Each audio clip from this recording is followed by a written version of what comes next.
എല്ലാവർക്കും മറ്റൊരു ക്ലാസ്സിലേക്ക് കൂടി വെൽക്കം. അപ്പോൾ ഇന്നത്തെ ക്ലാസ്സിൽ നമ്മൾ ഇൻകം ടാക്സിൻ്റെ ഫയലിംഗ്, അതായത് അസസ്മെൻറ്റ് ഇയർ 2025-26 അഥവാ ഫിനാൻഷ്യൽ ഇയർ 2024-25 എങ്ങനെയാണ് നിങ്ങൾക്ക് സ്വന്തമായിട്ട് ഫയലിംഗ് നടത്തുക എന്നുള്ളതിനെക്കുറിച്ചാണ്. അതിൻ്റെ ഒരു ട്യൂട്ടോറിയലാണ് ഇന്നത്തെ ക്ലാസ് കൊണ്ട് ഉദ്ദേശിക്കുന്നത്. സാലറീഡ് ആയിട്ടുള്ള ആളുകൾ, പെൻഷനേഴ്സ് ആയിട്ടുള്ള ആളുകൾക്ക് എല്ലാം ഉപകാരമുള്ള ഒരു വീഡിയോ ആയിരിക്കും. അപ്പോൾ നിങ്ങളുടെ ഈ ഒരു വീഡിയോ, ഉപകാരപ്രദമായ വീഡിയോ നിങ്ങളുടെ ഫ്രണ്ട്സിനായിട്ടും മറ്റ് ഗ്രൂപ്പുകളിലൊക്കെ ഒന്ന് പരമാവധി ഷെയർ ചെയ്ത് കൊടുക്കുമല്ലോ. വീഡിയോ മറക്കാതെ ലൈക്ക് ചെയ്യുകയും നിങ്ങളുടെ അഭിപ്രായങ്ങൾ കമൻറ്റ് ബോക്സിൽ കുറിക്കുമെന്ന് പ്രതീക്ഷിക്കുകയും ചെയ്യുന്നു. ഫയലിങ്ങിനായിട്ട് നിങ്ങൾക്ക് ഗൂഗിളിൽ ഇവിടെ നിങ്ങൾക്ക് ഇൻകം ടാക്സ് ലോഗിൻ എന്ന് സെർച്ച് ചെയ്തുകൊണ്ട് നിങ്ങൾക്ക് ഇൻകം ടാക്സിൻ്റെ ആ ഒരു പോർട്ടലിലേക്ക്, അല്ലെങ്കിൽ ഫയലിംഗ് നടത്തുന്ന പോർട്ടലിലേക്ക് പ്രവേശിക്കാവുന്നതാണ്. www.eportal.incometax.gov.in അല്ലെങ്കിൽ നിങ്ങൾക്ക് incometax.gov.in എന്ന് പറഞ്ഞ ആ ഒരു പോർട്ടലിൽ പ്രവേശിച്ചതിന് ശേഷവും നിങ്ങൾക്ക് ഈ ഒരു പോർട്ടലിലേക്ക് വരാവുന്നതാണ്. ഏതായാലും നിങ്ങൾക്ക് ഇവിടെ ഇങ്ങനെ ഒരു വിൻഡോയിൽ ക്ലിക്ക് ചെയ്യുക. അപ്പോൾ അതിനുശേഷം വരുന്ന വിൻഡോയിൽ നിങ്ങൾക്ക് ലോഗിൻ ചെയ്യാവുന്നതാണ്. അപ്പോൾ ഇതിനു മുമ്പ് നിങ്ങൾ ആദ്യമായിട്ടാണ് ഫയലിംഗ് നടത്തുന്നതെങ്കിൽ നിങ്ങൾക്ക് ഇവിടെ രജിസ്റ്റർ ബട്ടണുണ്ട്. അവിടെ ക്ലിക്ക് ചെയ്തുകൊണ്ട് നിങ്ങളുടെ പാൻ നമ്പറും ബാങ്ക് അക്കൗണ്ടൊക്കെ കൊടുത്തുകൊണ്ട് നിങ്ങൾക്ക് രജിസ്ട്രേഷൻ ആദ്യം പൂർത്തിയാക്കേണ്ടതുണ്ട്. അപ്പോൾ ഓൾറെഡി രജിസ്റ്റർ ചെയ്ത ആളുകൾക്ക് വേണ്ടിയുള്ള കാര്യമാണ് ഞാനിപ്പോൾ ഇന്നത്തെ ക്ലാസ്സിൽ കൂടുതലായിട്ടും പറയുക. അപ്പോൾ നമുക്കിവിടെ ലോഗിൻ, നിങ്ങൾക്ക് ഇവിടെ ലോഗിൻ കൊടുത്തിട്ടുണ്ട്. ആ ലോഗിനിൽ നിങ്ങളുടെ പാൻ നമ്പറാണ് നിങ്ങളുടെ ലോഗിൻ ഐ ഡി ആയിട്ട് വരിക. അപ്പോൾ ലോഗിൻ ചെയ്യുന്നതിനായിട്ട് നിങ്ങളുടെ പാൻ നമ്പർ ഇവിടെ ടൈപ്പ് ചെയ്ത് കൊടുക്കുക. ക്യാപിറ്റൽ ലെറ്ററിലായിരിക്കും നിങ്ങളുടെ പാൻ നമ്പർ ഇവിടെ കൊടുക്കേണ്ടത്.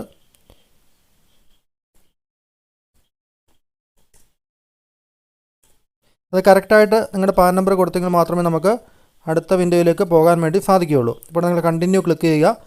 അതിനുശേഷം നിങ്ങൾക്കിവിടെ please confirm your secure access message displayed above എന്നുള്ളിടത്ത് നിങ്ങൾ ടിക്ക് ചെയ്യണം. എങ്കിൽ മാത്രമേ നിങ്ങളുടെ പാസ്വേഡ് അടിച്ച് നിങ്ങൾക്ക് മുന്നോട്ട് പോകാൻ വേണ്ടി സാധിക്കുകയുള്ളൂ. അപ്പോൾ ഇവിടെ നിങ്ങൾ താഴെ പാസ്വേഡ് ഇനി ടൈപ്പ് ചെയ്യുക.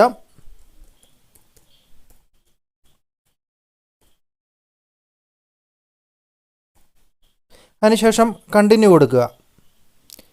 ഇപ്പോൾ നിങ്ങളിവിടെ ലോഗിൻ ആയിട്ടുണ്ട്. ഇവിടെ നിങ്ങളുടെ പേരും മറ്റും കാര്യങ്ങളൊക്കെ ഇവിടെ മുകളിൽ ഡിസ്പ്ലേ ചെയ്യുന്നുണ്ടാവും. അതിനുശേഷം നിങ്ങളുടെ അസസ്മെൻറ്റ് ഇയർ സെലക്ട് ചെയ്യുക എന്നുള്ളതാണ് നിങ്ങൾ ചെയ്യേണ്ടത്. അപ്പോൾ നമ്മുടെ അസസ്മെൻറ്റ് ഇയർ സെലക്ട് ചെയ്യുന്നതിന് മുമ്പായിട്ട് നിങ്ങൾ ചെയ്യേണ്ട കുറച്ച് കാര്യങ്ങൾ, ഇവിടെ ഒരു ആനുവൽ ഇൻഫർമേഷൻ സ്റ്റേറ്റ്മെൻ്റ് ഉണ്ട്. ഒപ്പം തന്നെ 26 AS ഉണ്ട്. അതുകൂടാതെ നിങ്ങളുടെ നേരത്തെ നിങ്ങൾ സബ്മിറ്റ് ചെയ്ത ഇൻകം ടാക്സ് സ്റ്റേറ്റ്മെൻറ്റിൻ്റെ കോപ്പി ഉണ്ടെങ്കിൽ അതെടുത്ത് നിങ്ങൾ കയ്യിൽ വയ്ക്കാം. ഒപ്പം തന്നെ ഫോം 16 നിങ്ങളുടെ ഓഫീസിൽ നിന്ന് നിങ്ങൾക്ക് കിട്ടിയിരിക്കുന്ന ഫോം 16 നോക്കാം. അപ്പോൾ അതൊന്നുമില്ലെങ്കിൽ നിങ്ങൾക്ക് ഇവിടെ ആനുവൽ ഇൻഫർമേഷൻ സ്റ്റേറ്റ്മെൻറ്റും ഒപ്പം തന്നെ 26 ASഉം ഒക്കെ വെച്ചുകൊണ്ട് നിങ്ങൾക്ക് ഫയൽ ചെയ്യാവുന്നതേ ഉള്ളൂ. അപ്പോൾ കൂടുതൽ വെരിഫിക്കേഷന് വേണ്ടി നിങ്ങൾ മറ്റു ഡോക്യുമെൻറ്റുകളും കൈവശം വയ്ക്കുന്നത് നല്ലതാണ്. അതിൽ നിന്ന് എന്തെങ്കിലും വ്യത്യാസങ്ങളൊക്കെ തോന്നുകയാണെങ്കിൽ നിങ്ങൾക്ക് അത് എഡിറ്റ് ചെയ്ത് നിങ്ങളതൊക്കെ പരിഹരിക്കാവുന്നതാണ് ചെയ്തുകൊണ്ടിരിക്കുമ്പോൾ. അപ്പോൾ ഇവിടെ നിങ്ങൾക്ക് ആദ്യം തന്നെ നിങ്ങൾക്ക് ഫയലിങ്ങിൽ ഇവിടെ ഇൻകം ടാക്സ് റിട്ടേൺ എടുത്തിട്ട് തൊട്ട് താഴെയായിട്ട് view 26 AS, view form 26 AS അത് നമുക്ക് ഡൗൺലോഡ് ചെയ്യാം. അവിടെ ക്ലിക്ക് ചെയ്യുക. അതിനുശേഷം ഇവിടെ കൺഫേം ബട്ടൺ കൊടുക്കുക. തുടർന്ന് വരുന്ന വിൻഡോയിൽ നിങ്ങൾക്ക് അത് സെലക്ട് ചെയ്യാവുന്നതാണ്. അതിനുവേണ്ടി ഇവിടെ ഒരു ടിക്ക് മാർക്ക് കൊടുത്തിട്ട് I agree to the usage and acceptance of form 16 or 16A generation എന്നുള്ളത് അവിടെ നിന്ന് ക്ലിക്ക് കൊടുക്കുക. അതിനുശേഷം നിങ്ങൾ പ്രൊസീഡ് കൊടുക്കുക. അപ്പോൾ അവിടെ പ്രൊസീഡ് കൊടുത്ത് താഴെ നിങ്ങൾ view tax credit form 26 AS എന്നുള്ള ആ ഒരു സ്റ്റേറ്റ്മെൻറ്റിൽ ക്ലിക്ക് ചെയ്യുക. അവിടെ നിങ്ങൾ അസസ്മെൻറ്റ് ഇയർ നിങ്ങൾ 25-26 എന്നുള്ളതാണ് എടുക്കേണ്ടത്. നമ്മുടെ ഫിനാൻഷ്യൽ ഇയർ 24-25 ആണ്. അസസ്മെൻറ്റ് ഇയർ 2025-26 ആണ്. അപ്പോൾ ആദ്യം കിടക്കുന്ന 2026-27 എടുക്കരുത്. ഇവിടെ നമ്മൾ കിടക്കുന്ന 2025-26 ക്ലിക്ക് ചെയ്യുക. വ്യൂ ആസ് HTML ഉള്ളിടത്ത് ക്ലിക്ക് ചെയ്യുക. അതിനുശേഷം വ്യൂ ഓർ ഡൗൺലോഡ് അവിടെ ക്ലിക്ക് ചെയ്യാവുന്നതാണ്. അപ്പോൾ നിങ്ങൾക്ക് താഴോട്ട് അത് കാണാൻ വേണ്ടി സാധിക്കും. അല്ലെങ്കിൽ നിങ്ങൾക്ക് ഇവിടെ എക്സ്പോർട്ട് ആസ് PDF എന്ന് കൊടുക്കുകയാണെങ്കിൽ നിങ്ങൾക്ക് PDF ഫോർമാറ്റിലേക്ക് ഇവിടെ ഡൗൺലോഡ് ചെയ്ത് വരുന്നതാണ്. അതിനുശേഷം ഡൗൺലോഡ്സിൽ പോയിട്ട് നിങ്ങൾക്കത് ചെക്ക് ചെയ്യാം. അപ്പോൾ ഡൗൺലോഡ്സിൽ പോയിട്ട് 26 AS ഓപ്പൺ ആക്കുക. ഇതിന് പ്രത്യേകിച്ച് പാസ്വേഡ് ഒന്നുമില്ല, അത് നിങ്ങൾക്ക് ഓപ്പണായി കിട്ടുന്നതാണ്. അപ്പോൾ ഇവിടെ ഇതിൽ നിങ്ങളുടെ കുറച്ച് ഡീറ്റെയിൽസൊക്കെ ഇവിടെ കൊടുത്തിട്ടുണ്ടാവും. നിങ്ങളുടെ പേരും മറ്റു കാര്യങ്ങളൊക്കെ കൊടുത്തിട്ടുണ്ട്. അതുകൂടാതെ നിങ്ങൾക്ക് എത്രയാണ് ഈ വർഷം സാലറി ഇനത്തിൽ കിട്ടിയ എമൗണ്ട് എന്നുള്ളത് ഇവിടെ കൊടുത്തിട്ടുണ്ടാവും. അതുകൂടാതെ എത്രയാണ് ടോട്ടൽ ടാക്സ് ഡിഡക്റ്റ് ചെയ്തിരിക്കുന്നത്, അതായത് നിങ്ങളുടെ സ്ഥാപനത്തിൽ നിന്ന് TDS ആയിട്ട് കട്ട് ചെയ്ത് ഇട്ടിരിക്കുന്ന എമൗണ്ട് എത്രയാണെന്നുള്ളത് കൊടുത്തിട്ടുണ്ടാവും. ഓരോ മാസത്തിലും TDS പിടിച്ചിരിക്കുന്നത് ഒക്കെ ഇവിടെ ഒരു കോളത്തിൽ നിങ്ങൾക്ക് കാണാൻ വേണ്ടി സാധിക്കുന്നതാണ്. ടാക്സ് കട്ട് ചെയ്ത് അത് ഡിപ്പോസിറ്റ് ചെയ്തിരിക്കുന്നത് കാണാൻ വേണ്ടി സാധിക്കും. അതുകൂടാതെ നിങ്ങൾക്ക് മറ്റ് ഇൻകം, സാലറി കൂടാതെ മറ്റ് ഇൻകംസ് എന്തെങ്കിലും ഉണ്ടെങ്കിൽ എത്ര എമൗണ്ടാണ് വന്നിരിക്കുന്നത്, അതിൽ നിന്ന് എത്രയാണ് ടാക്സ് കട്ട് ചെയ്തിരിക്കുന്നത്, അപ്പോൾ ഇതൊക്കെ നിങ്ങൾക്ക് TDS ആയിട്ട് കട്ട് ചെയ്ത് പോകുന്നതാണ്. അപ്പോൾ അതെല്ലാം നമുക്ക് ആ ഒരു ഇ ഫയലിങ്ങിൻ്റെ സമയത്ത് അവിടെ TDS ആയിട്ട് കാണിക്കുന്നതാണ്. മറ്റേതെങ്കിലും ഇൻകം ഉണ്ടെങ്കിൽ ഇതുപോലെ എമൗണ്ട് എത്രയാണെന്നും അതിൽ നിന്ന് എത്രയാണ് ടാക്സ് പിടിച്ചിരിക്കുന്നത് തുടങ്ങിയ കാര്യങ്ങൾ നിങ്ങൾക്ക് ഇതിൽ കാണാവുന്നതാണ്. അപ്പോൾ അത്തരം കാര്യങ്ങളൊക്കെ ഇതിൽ പറഞ്ഞിരിക്കുന്ന കാര്യങ്ങളൊക്കെ ഒന്ന് വായിച്ച് മനസ്സിലാക്കുക. അപ്പോൾ ASL ഇൻഫർമേഷൻ നോട്ട് ചെയ്തതിന് ശേഷം പിന്നീട് നിങ്ങൾ ആദ്യത്തെ വിൻഡോയിലേക്ക്, അതായത് നിങ്ങൾ ഏറ്റവും ടോപ്പിൽ തൊട്ട് മുമ്പിൽ ആദ്യം നമ്മൾ ഓപ്പൺ ചെയ്ത വിൻഡോ ഇൻകം ടാക്സ് പോർട്ടലിൽ നിന്ന് കിടപ്പുണ്ടാവും. ആ ഒരു വിൻഡോയിൽ ക്ലിക്ക് ചെയ്തുകൊണ്ട് ആദ്യത്തെ വിൻഡോയിലേക്ക് തന്നെ, ആദ്യത്തെ ആ ഒരു പേജിലേക്ക് തന്നെ വരിക. അപ്പോൾ ഇവിടെ നിങ്ങൾക്ക് ഇവിടെയായിട്ട് AAS കാണാൻ സാധിക്കും അല്ലേ. ഇവിടെ AAS എന്ന് കൊടുത്തിട്ടുണ്ട്, ആനുവൽ ഇൻഫർമേഷൻ സ്റ്റേറ്റ്മെൻറ്റ്. അപ്പോൾ അത് നിങ്ങൾ ക്ലിക്ക് ചെയ്യണം. അത് ക്ലിക്ക് ചെയ്തിട്ട് പ്രൊസീഡ് കൊടുക്കണം അല്ലേ. അവിടെ പ്രൊസീഡ് കൊടുക്കുമ്പോൾ നിങ്ങൾക്ക് ഒന്ന് രണ്ട് കാര്യങ്ങൾ അതിൽ അറിയാൻ വേണ്ടി സാധിക്കുന്നതാണ്. ഇവിടെ AS എന്ന് ഇവിടെ കിടക്കുന്ന ഇവിടെ ഇങ്ങോട്ട് ക്ലിക്ക് ചെയ്യുക. ഈ ASൽ ക്ലിക്ക് ചെയ്യുമ്പോൾ നിങ്ങൾക്ക് ടാക്സ് പെയർ ഇൻഫർമേഷൻ സമ്മറി ഇത് നിങ്ങൾക്ക് ഡൗൺലോഡ് ചെയ്യാം. ഒപ്പം തന്നെ ആനുവൽ ഇൻഫർമേഷൻ സ്റ്റേറ്റ്മെൻറ്റ് ASും ഡൗൺലോഡ് ചെയ്യാം. അപ്പോൾ ഈ രണ്ട് കാര്യങ്ങളും നിങ്ങൾക്ക് കൂടുതൽ ഡീറ്റെയിൽസ് നിങ്ങൾക്ക് നൽകുന്നതാണ്. ഇപ്പോൾ ടാക്സ് പെയർ ഇൻഫർമേഷൻ ഇത് നമുക്ക് PDF ആയി ഡൗൺലോഡ് ചെയ്യാം. ഇപ്പോൾ ഡൗൺലോഡ് കൊടുത്താൽ മതി, അത് PDF ആയിട്ട് നമുക്ക് ഡൗൺലോഡ് ചെയ്ത് കിട്ടുന്നതാണ്. ഒപ്പം തന്നെ നമുക്ക് കൂടാതെ ഇവിടെ ആനുവൽ ഇൻഫർമേഷൻ സ്റ്റേറ്റ്മെൻറ്റ് അതിൽ ക്ലിക്ക് ചെയ്ത് അതും ഡൗൺലോഡ് കൊടുക്കുക. അത് നമുക്ക് ആദ്യം ഇവിടെ PDF എന്നുള്ളത് ആനുവൽ ഇൻഫർമേഷൻ സ്റ്റേറ്റ്മെൻറ്റ് PDF എന്നുള്ളത് കിടപ്പുണ്ട്, അവിടെ ഡൗൺലോഡ് കൊടുക്കുക. അപ്പോൾ ഈ രണ്ട് കാര്യങ്ങൾ നമുക്ക് ഡൗൺലോഡ്സിൽ വന്നിട്ടുണ്ടാവും. മൈ ഫയൽസിൽ ഡൗൺലോഡ്സിൽ നിങ്ങൾ ക്ലിക്ക് ചെയ്ത് അത് ഓപ്പൺ ആക്കുക. അപ്പോൾ അതിന് പാസ്വേഡ് ഉണ്ട്. അപ്പോൾ അതിൻ്റെ പാസ്വേഡ് നിങ്ങളുടെ പാൻ നമ്പർ അത് ലോവർ കേസിൽ, പാൻ നമ്പർ ലോവർ കേസിൽ ഇവിടെ നോക്കുക, പാൻ നമ്പർ ലോവർ കേസിലും ഒപ്പം തന്നെ ഡേറ്റ് ഓഫ് ബർത്ത് അത് നിങ്ങളുടെ ഡേറ്റ് മന്ത് ഇയർ ആ ഒരു ഫോർമാറ്റിൽ. ഇപ്പോൾ പാൻ നമ്പർ നിങ്ങളുടെ സ്മോൾ ലെറ്ററിൽ കൊടുക്കാൻ ശ്രദ്ധിക്കുക. ഒപ്പം തന്നെ ഡേറ്റ് ഓഫ് ബർത്തോടും കൊടുത്തു കഴിഞ്ഞാൽ നിങ്ങൾക്ക് ആ രണ്ട് ഡോക്യുമെൻറ്റുകളും ഓപ്പണായി കിട്ടുന്നതാണ്. അപ്പോൾ പറഞ്ഞതുപോലെ നമ്മൾ പാസ്വേഡ് അടിച്ചുകൊണ്ട് ആദ്യം നമ്മൾ ടാക്സ് ഇൻഫർമേഷൻ സ്റ്റേറ്റ്മെൻറ്റ് അത് ഓപ്പൺ ആക്കിയിട്ടുണ്ട്. അപ്പോൾ ഇവിടെ നിങ്ങൾക്ക് ഇവിടെ കുറേ കാര്യങ്ങൾ സാലറി ഇനത്തിൽ, അതായത് നിങ്ങളുടെ അരിയർ ഉൾപ്പെടെ എല്ലാ എമൗണ്ട് ഉൾപ്പെടെ എത്രയാണ് ഗ്രോസ് സാലറി എന്ന് വന്നിരിക്കുന്നത് എന്നുള്ളത് ഇവിടെ കാണാൻ സാധിക്കും. അതുകൂടാതെ നിങ്ങൾക്ക് സേവിങ്സ് ബാങ്ക് അക്കൗണ്ടിൽ എത്രയാണ് ഇൻട്രസ്റ്റ് ലഭിച്ചിരിക്കുന്നത് എന്നുള്ളതും അതിവിടെ കാണാൻ സാധിക്കുന്നതാണ്. അപ്പോൾ ഇത് നിങ്ങൾ നോട്ട് ചെയ്ത് വെക്കണം. സേവിങ്സ് ബാങ്ക് ഇൻട്രസ്റ്റ് നമുക്ക് ഇ ഫയലിങ്ങിൻ്റെ സമയത്ത് ആവശ്യമുണ്ട്. കൂടാതെ നിങ്ങൾക്ക് മറ്റ് രീതിയിൽ കിട്ടിയ ഇൻകങ്ങൾ എത്രയാണെന്നുള്ളത് ഇവിടെ കാണാൻ സാധിക്കും. അതുകൂടാതെ മറ്റേതെങ്കിലും മ്യൂച്വൽ ഫണ്ടിലോ അതുപോലെ ഇൻവെസ്റ്റ്മെൻറ്റൊക്കെ നിങ്ങൾ നടത്തിയിട്ടുണ്ടെങ്കിൽ ആ കാര്യങ്ങൾ ഉൾപ്പെടെ നിങ്ങൾക്ക് ഇവിടെ ഈ ഒരു ടാക്സ് ഇൻഫർമേഷൻ സ്റ്റേറ്റ്മെൻറ്റിൽ കാണാൻ വേണ്ടി സാധിക്കുന്നതാണ്. അതുപോലെ തന്നെ അടുത്തതായിട്ട് നമ്മൾ പ്രധാനമായിട്ടും ആനുവൽ ഇൻഫർമേഷൻ സ്റ്റേറ്റ്മെൻറ്റ് ഡൗൺലോഡ് ചെയ്ത് വെച്ച ആനുവൽ ഇൻഫർമേഷൻ സ്റ്റേറ്റ്മെൻറ്റ് നമ്മൾ ആ ഒരു പാസ്വേഡ് ഉപയോഗിച്ച് തന്നെ നമ്മളത് ഓപ്പൺ ചെയ്യുന്നു. ഇവിടെ നിങ്ങൾക്ക് നിങ്ങളുടെ TDS ഡിപ്പോസിറ്റ് അത്തരം കാര്യങ്ങളൊക്കെ ഇവിടെ നിങ്ങൾ കാണാൻ സാധിക്കുന്നതാണ്. എത്രയാണ് TDS പൂർണ്ണമായിട്ട് നിങ്ങളുടെ ഇൻസ്റ്റിറ്റ്യൂട്ടിൽ നിന്ന് കട്ട് ചെയ്തത്, മറ്റ് ഇൻകത്തിൽ നിങ്ങൾക്ക് കട്ട് ചെയ്ത TDS എത്രയാണ്, കിട്ടിയ എമൗണ്ട് എത്രയാണ്, അത്തരം കാര്യങ്ങളൊക്കെ നിങ്ങൾക്ക് ഇവിടെ കാണാൻ സാധിക്കുന്നതാണ്. ഒപ്പം തന്നെ നിങ്ങൾക്ക് interest from savings bank interest എത്രയാണ്, സേവിങ്സ് ബാങ്ക് അക്കൗണ്ട് ഇൻട്രസ്റ്റ് എത്രയാണ് കിട്ടിയത്, കൂടാതെ നിങ്ങൾ മ്യൂച്വൽ ഫണ്ട് അത്തരം കാര്യങ്ങളൊക്കെ വാങ്ങിച്ചിട്ടുണ്ടെങ്കിൽ അതിൻ്റെയൊക്കെ കാര്യങ്ങളും ഇവിടെ നൽകിയിട്ടുണ്ട്. അപ്പോൾ അത്തരം കാര്യങ്ങൾ നോക്കുക. അതിനുശേഷം നമുക്കിനി ലോഗിൻ ചെയ്തതിന് ശേഷമുള്ള കാര്യങ്ങളിലേക്ക് കടക്കാം. ഇനി അടുത്തതായിട്ട് നിങ്ങൾ income tax return ITR file ചെയ്യുന്നതിന് വേണ്ടി നിങ്ങൾക്ക് അസസ്മെൻറ്റ് ഇയർ സെലക്ട് ചെയ്യേണ്ടതുണ്ട്. അപ്പോൾ ഇൻകം ടാക്സ് പോർട്ടലിൽ നമ്മൾ ആദ്യം നിന്നിടത്തുനിന്ന് ബാക്കിയുള്ള കാര്യങ്ങൾ ചെയ്യാൻ പോവുകയാണ്. സെലക്ട് അസസ്മെൻറ്റ് ഇയർ എന്നുള്ളിടത്ത് നിങ്ങൾ 2025-26 ഇവിടെ കറണ്ട് അസസ്മെൻറ്റ് ഇയർ എന്ന് കൃത്യമായിട്ട് കൊടുത്തിട്ടുണ്ട്. അത് തന്നെ നിങ്ങൾ ക്ലിക്ക് ചെയ്യുക. അതിനുശേഷം നിങ്ങളിവിടെ സെലക്ട് മോഡ് ഓഫ് ഫയലിംഗ്, അപ്പോൾ നമ്മൾ ഓൺലൈൻ മോഡ് സെലക്ട് ചെയ്യുക. നമുക്ക് ഈ ഫയലിംഗ് നടത്താൻ വേണ്ടി ഓൺലൈൻ മോഡ് സെലക്ട് ചെയ്തിട്ട് കണ്ടിന്യൂ കൊടുക്കാം. അപ്പോൾ നിങ്ങൾക്ക് വരുന്ന വിൻഡോയിൽ നിങ്ങൾക്ക് ന്യൂ ഫയലിംഗ് എന്നായിരിക്കും നിങ്ങൾക്ക് വരുന്നത്. അപ്പോൾ ഇവിടെ റെസ്യൂം ഫയലിംഗ് അല്ലെങ്കിൽ സ്റ്റാർട്ട് ന്യൂ ഫയലിംഗ് എന്ന് കൊടുത്തിട്ടുണ്ട്. നേരത്തെ ഞാനൊന്ന് ചെയ്ത് ട്രൈ ചെയ്തുകൊണ്ടാണ് ഇവിടെ റെസ്യൂം ഫയലിംഗ് കിടക്കുന്നത്. അപ്പോൾ ഒരിക്കൽ നിങ്ങൾ ട്രൈ ചെയ്തിട്ടുണ്ടെങ്കിൽ പിന്നീട് ബാക്കിയായിട്ട് നിങ്ങൾക്ക് പിന്നീടും ചെയ്യാവുന്നതാണ്. അപ്പോൾ നമ്മളിവിടെ സ്റ്റാർട്ട് ന്യൂ ഫയലിംഗ് കൊടുക്കുകയാണ് ആദ്യമായിട്ട് ചെയ്യുന്നത് നിങ്ങൾ കാണിച്ചു തരുന്നതിന് വേണ്ടി. അപ്പോൾ ഇവിടെ നിങ്ങൾ ഇൻഡിവിജ്വൽ എന്നുള്ളിടത്ത് ക്ലിക്ക് ചെയ്യുക. ഇൻഡിവിജ്വൽ എന്നുള്ളിടത്ത് ക്ലിക്ക് ചെയ്ത് കണ്ടിന്യൂ കൊടുക്കുക. ഇൻഡിവിജ്വൽ ആയിരിക്കും ഇവിടെ ക്ലിക്കായി കിടക്കുന്നത്. കണ്ടിന്യൂ കൊടുത്തതിന് ശേഷം സെലക്ട് ITR ഫോം, ITR നിങ്ങൾ 1 സെലക്ട് ചെയ്യുക. ഇപ്പോൾ നമ്മുടെ സാലറിയുടെ പെൻഷൻകാരുടെ ITR 1 എങ്ങനെയാണ് ചെയ്യുന്നുള്ളതാണ് ഈ ഒരു ട്യൂട്ടോറിയൽ പറയുക. അപ്പോൾ ITR 1 സെലക്ട് ചെയ്തതിന് ശേഷം പ്രൊസീഡ് വിത്ത് ITR 1 കൊടുക്കുക. അതിനുശേഷം ഓക്കെ കൊടുക്കുക. പിന്നീട് വരുന്ന വിൻഡോയിൽ ലെറ്റ്സ് ഗെറ്റ് സ്റ്റാർട്ടഡ് എന്നുള്ളിടത്ത് ക്ലിക്ക് ചെയ്യുക അല്ലേ. അപ്പോൾ ഇവിടെ ഒരു ക്വസ്റ്റ്യൻ വരും, are you filing the income tax return for any of the following reason. നമ്മുടെ ഈ ഒരു ITR 1 ഫയൽ ചെയ്യുന്നത് താഴെ പറയുന്ന ഏത് കാരണങ്ങൾ കൊണ്ടാണെന്നാണ് ചോദിച്ചിരിക്കുന്നത്. അപ്പോൾ കൂടുതൽ ആളുകൾക്കും taxable income is more than basic exemption limit എന്നുള്ളതായിരിക്കും. ഇപ്പോൾ സാലറി ഇനത്തിലും മറ്റും കിട്ടുന്ന ടാക്സബിൾ ഇൻകം നമ്മുടെ ബേസിക് എക്സംഷൻ ലിമിറ്റേക്കാൾ കൂടുതലാണെങ്കിൽ നമ്മൾ ഈ ഒരു ITR 1 ഫയൽ ചെയ്യുന്നു. അതുകൂടാതെ നമുക്ക് ഇൻകം ടാക്സ് റിട്ടേൺ ഫയൽ ചെയ്യേണ്ട സാഹചര്യങ്ങൾ ഈ താഴെ പറയുന്ന ഏതെങ്കിലുമാണ്. ഈ കാരണങ്ങൾ കൊണ്ടാണെങ്കിൽ നിങ്ങൾക്ക് ഇവിടെ ടിക്ക് ചെയ്യാവുന്നതാണ്.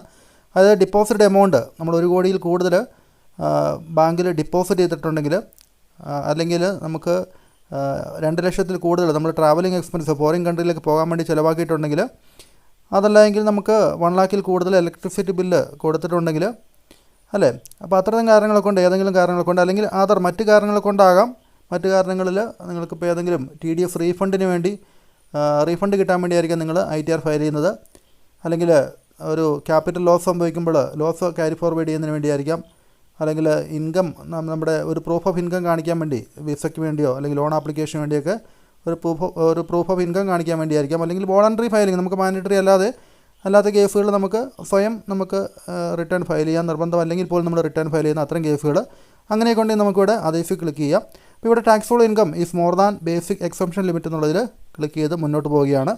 എന്നിട്ട് ഓക്കെ അടിക്കുന്നു. ഇപ്പോൾ ഇവിടെ നിങ്ങൾക്ക് പേഴ്സണൽ ഇൻഫർമേഷൻ എന്ന് പറഞ്ഞാൽ ഈ ഒരു ആദ്യത്തെ ഒരു ടാബ് വരും. ഇവിടെ നിങ്ങൾ ക്ലിക്ക് ചെയ്യുക. അപ്പോൾ നിങ്ങളുടെ പേഴ്സണലായിട്ടുള്ള കുറേ ഡീറ്റെയിൽസ് ഇവിടെ കൊടുത്തിട്ടുണ്ടാവും.